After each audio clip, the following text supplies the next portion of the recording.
یہ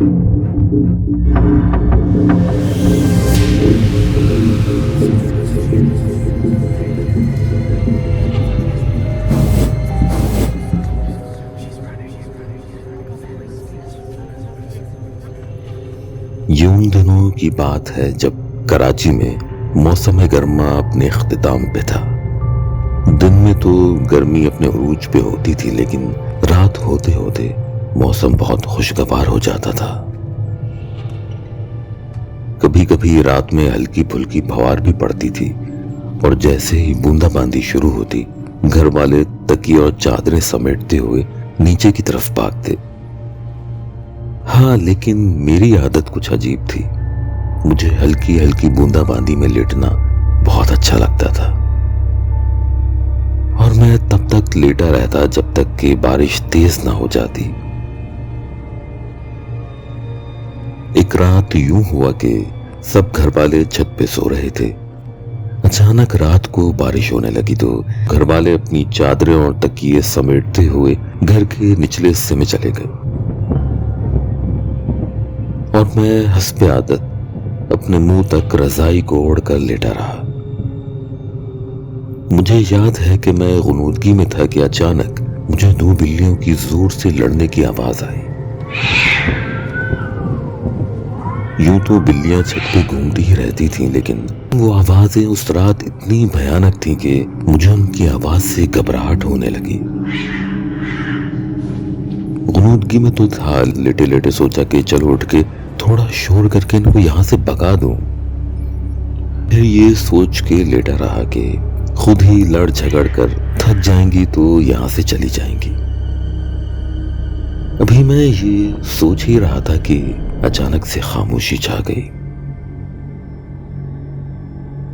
تھکن اور ٹھنڈی ہوا سے میں دوبارہ سے نیند میں چلا گیا۔ ابھی مکمل طور پر نیند کا غلبہ بھی نہ ہوا تھا کہ بلی کی زوردار چیخ میری چارپائی کے عین نیچے سے آئی اور میں اچھل پڑا۔ میں ہڑبڑا کے اٹھا اور چارپائی کے نیچے جھانکا، مگر وہاں پر کچھ بھی نہیں تھا۔ ادھر ادھر نظر دوڑائی، لیکن چھت پہ کوئی بھی بلی موجود نہیں تھی۔ ہاں، شاید ہو سکتا ہے کہ میں جو ہڑبڑا کے اٹھا تھا تو بلی برابر والے گھر کی چھت پہ بھاگ گئی ہوگی۔ اب میں نے قریب پڑا ایک ڈنڈا اٹھا کر اپنی چارپائی کے ساتھ رکھ لیا کہ جیسے ہی اب دوبارہ سے یہ بلیاں میرے پاس آئیں تو ڈنڈے سے ان کو تھوڑا سا ٹوک دوں گا تاکہ وہ مجھے تنگ کرنا بند کر دیں۔ اب میں چارپائی کے اوپر دوبارہ لیٹ گیا۔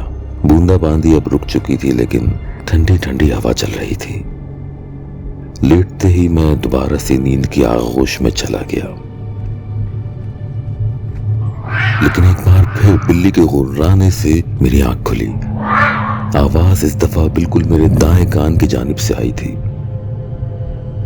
میں نے لیٹے لیٹے ہی ہاتھ سے ٹٹول کر ڈنڈا اٹھایا اور جیسے ہی اٹھ کے بیٹھا تو میرے دائیں جانب کیا چارپائی کے کسی بھی سمت کوئی بلی موجود نہ تھی، لیکن آواز بدستور بہت قریب سے آ رہی تھی۔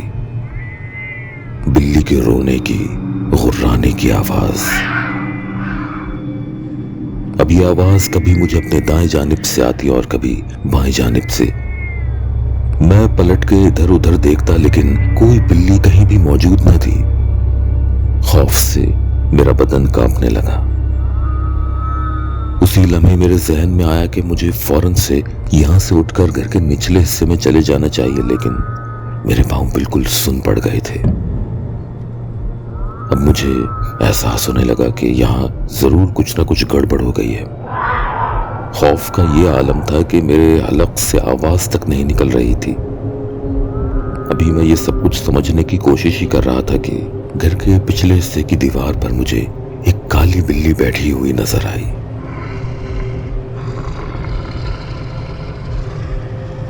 میں اس کو دیکھ کر چونک اس لیے گیا تھا کیونکہ وہ جسامت میں کسی بھی عام بلی سے 2 گنا بڑی تھی اور اس کی لال آنکھیں اندھیرے میں چمک رہی تھیں۔ میں کانپتے ہوئے اسے دیکھ رہا تھا۔ اتنی بھی ہمت نہیں تھی کہ میں وہاں سے بھاگ کھڑا ہوں،